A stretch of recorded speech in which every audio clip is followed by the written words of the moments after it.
Pemerintah akhirnya memutuskan tidak mencabut Undang-Undang ITE. Sebelumnya, sejumlah kelompok masyarakat mendesak pemerintah untuk merevisi atau mencabut Undang-Undang ITE karena dinilai menimbulkan polemik di tengah publik hingga Presiden Joko Widodo sempat meminta untuk mengkaji kembali Undang-Undang ITE. Menko Polhukam Mahfud MD menilai Undang-Undang ITE masih dibutuhkan di era dunia digital. Apa sebenarnya hasil kajian dari tim pengkaji Undang-Undang ITE dan mengapa memilih untuk mempertahankan Undang-Undang ITE di tengah dorongan publik untuk segera merevisi atau bahkan mencabutnya. Saya akan berbincang langsung dengan Pak Sugeng Purnomo, Ketua Tim Pengkaji Undang-Undang ITE. Saya akan sapa langsung. Pak Sugeng, Assalamualaikum, apa kabar Pak?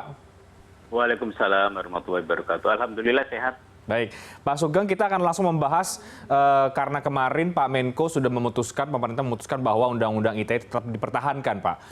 Selama beberapa bulan terakhir kan ada tim kajian ya, yang Bapak pimpin juga. Apakah dalam beberapa bulan terakhir Pak Sugeng memang hasil pengkajiannya menilai tidak ada pasal-pasal yang kemudian bermasalah atau bagaimana Pak dalam beberapa bulan terakhir kajian yang dilakukan oleh tim pengkaji? Iya, jadi tahapan yang dilakukan oleh tim kajian itu kan dimulai setelah kita mendapatkan pengarahan dari Pak Menko Polhukam maupun Pak Menko Info.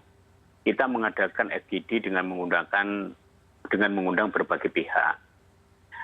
Dari para pihak yang kita undang untuk memberikan pendapat itu jumlahnya kira-kira ada 55 orang seluruhnya. Dan itu tidak satu pun narasumber kita menginginkan perlu dicabut. Dan kita pada saat melakukan diskusi, kita juga tidak berpendapat bahwa ini perlu dicabut. Undang-undang ini memang sangat diperlukan untuk menjaga ruang digital kita tetap bersih, produktif, dan bermartabat.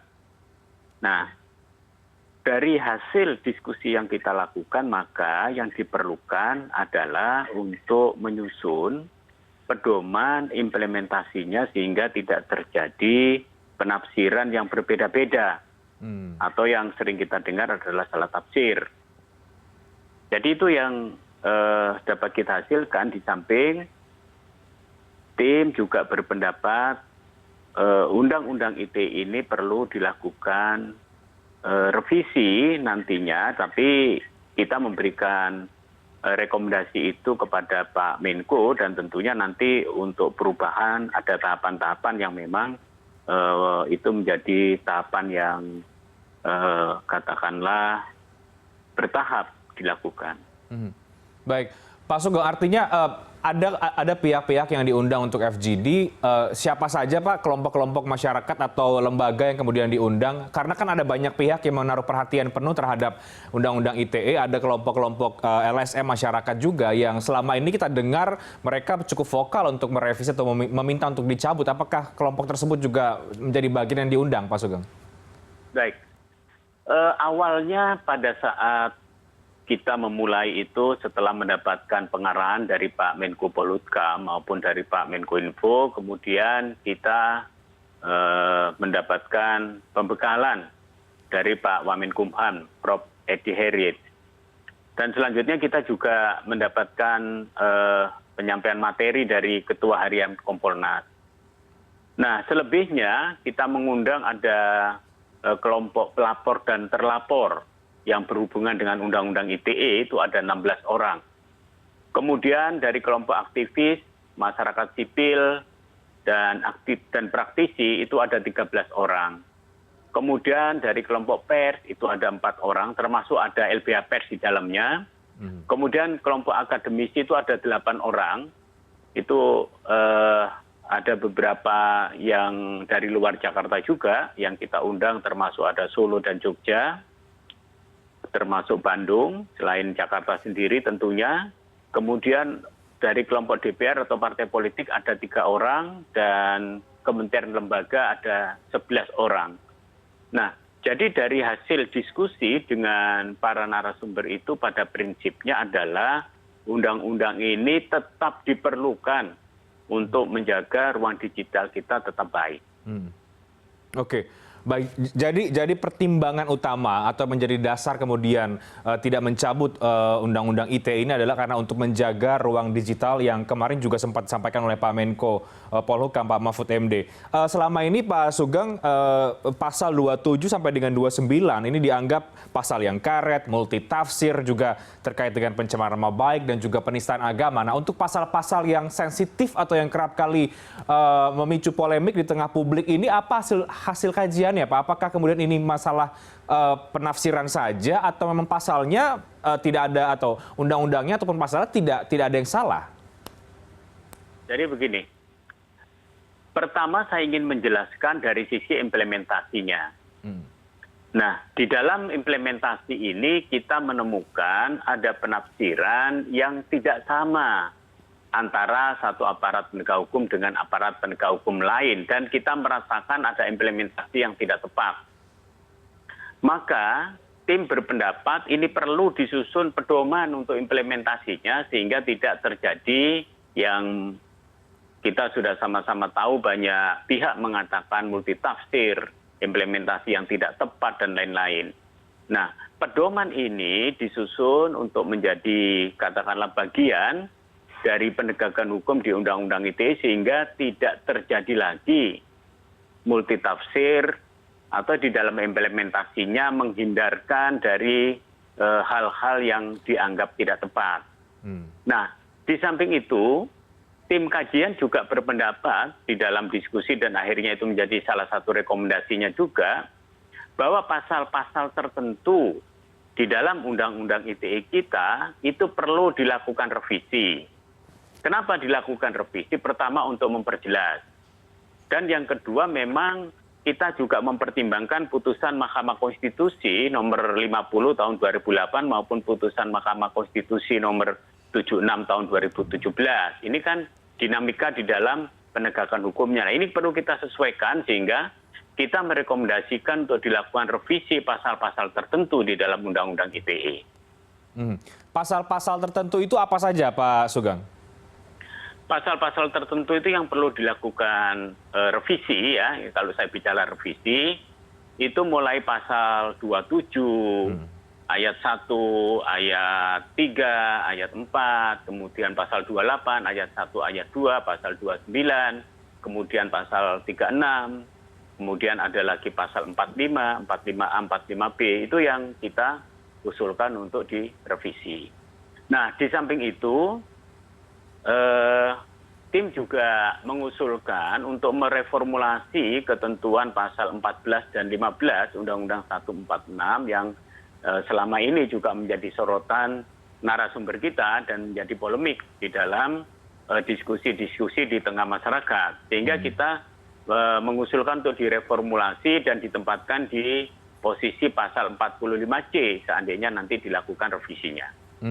Oke, artinya kalau kemudian tadi Pak Sugeng mengatakan ada pasal-pasal juga yang perlu direvisi,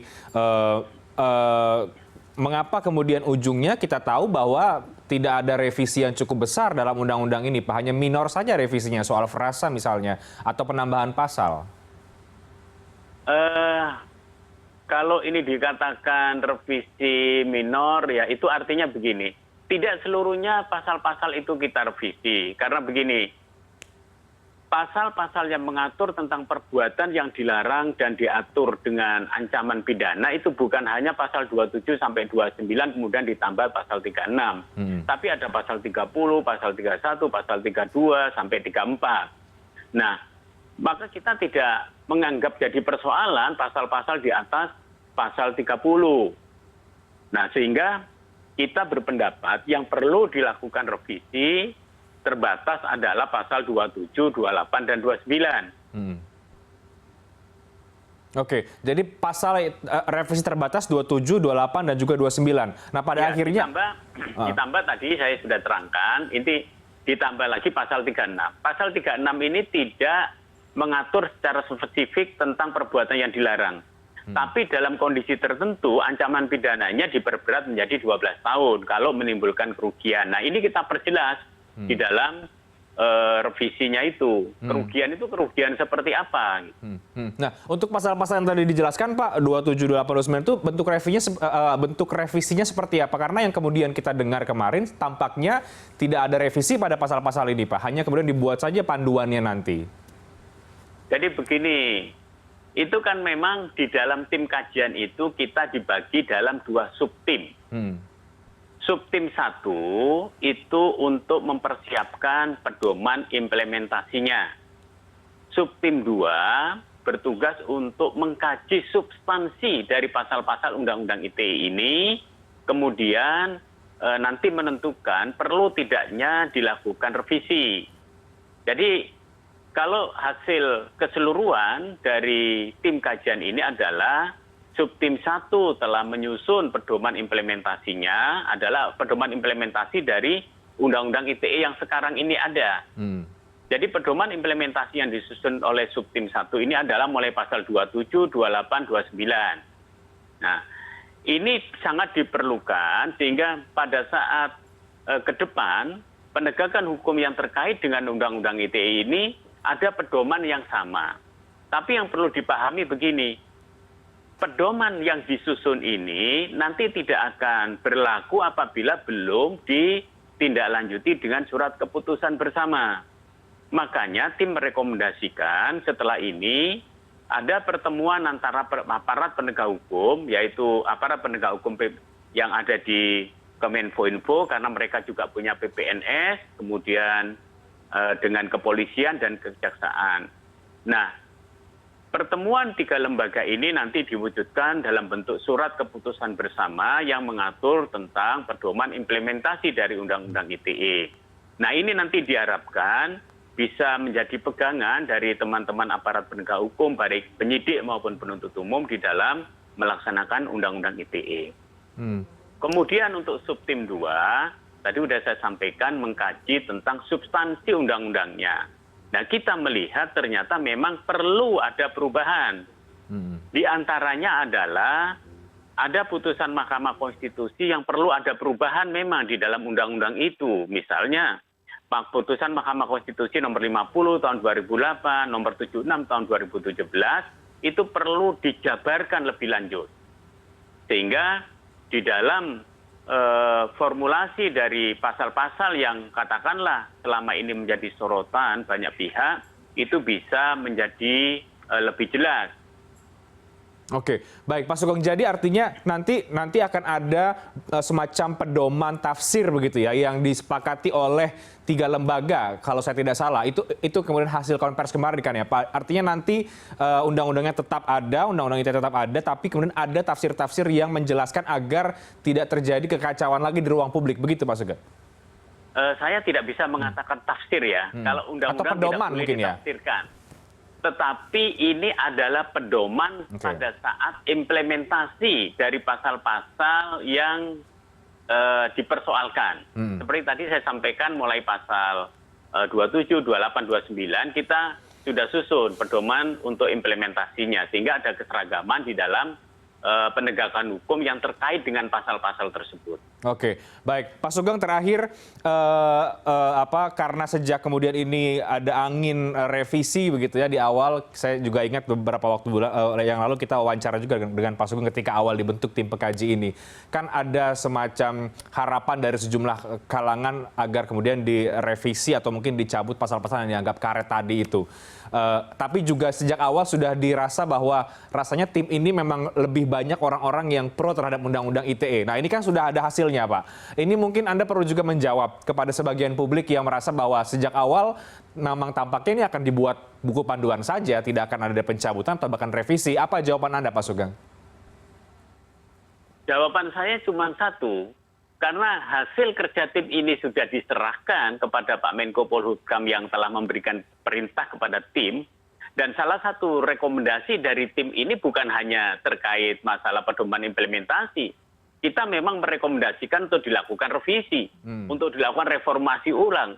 Formulasi dari pasal-pasal yang dari banyak kalangan dikatakan itu bermasalah. Mulai pasal 27, 28, 29, pasal 36. Bahkan tim juga merekomendasikan untuk memformulasi ulang pasal 14 dan 15 Undang-Undang 146 yang terkait dengan penyebaran berita bohong. Jadi kita tidak hanya menyasar yang ada di Undang-Undang ITE, termasuk Undang-Undang 146 yang itu juga menjadi sorotan publik. Kita juga mengusulkan dari kajian kita mengusulkan untuk direformulasi kembali. Oke, baik. Jadi sekarang kita akan menunggu panduannya seperti apa ya Pak Sugeng untuk kemudian bisa digunakan dalam hal penegakan hukum. Terima kasih banyak Pak Sugeng Purnomo sudah berbagi perspektif dan juga menjawab beberapa pertanyaan kami berkaitan dengan revisi Undang-Undang ITE. Terima kasih, kita akan tunggu seperti apa buku panduan yang akan dibuat. Terima kasih Pak Sugeng Purnomo, Ketua Tim Pengkaji Undang-Undang ITE. Sehat selalu Pak. Terima kasih Mas Rehat, sehat selalu. Dan Newscast akan segera kembali. Sesaat lagi tetap bersama kami di CNN Indonesia Newscast.